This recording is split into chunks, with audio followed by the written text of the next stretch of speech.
किस जबान में बनाने का फैसला किया? उर्दू, मराठी, हिंदुस्तानी, बंगाली। तो इसका सही जवाब क्या होगा? ऑप्शन सी इसका सही जवाब है। बी एन सरकार ने दूसरी फिल्म हिंदुस्तानी जबान में बनाने का फैसला किया था।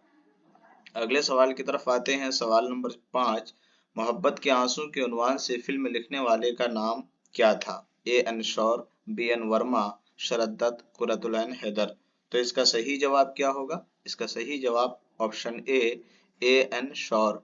अगले सवाल की तरफ आते हैं। सवाल नंबर 6, फिल्म मोहब्बत के आंसू की हिदायतकारी के लिए किसको सौंपा गया? Premankur Atorthy, general manager I A Hafiz, A N Shaur, इनमें से कोई नहीं। तो इसका सही जवाब क्या होगा?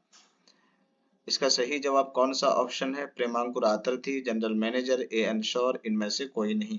तो 6 का सही जवाब ऑप्शन ए प्रेमांकुर आतर्थी। अगले सवाल की तरफ आते हैं।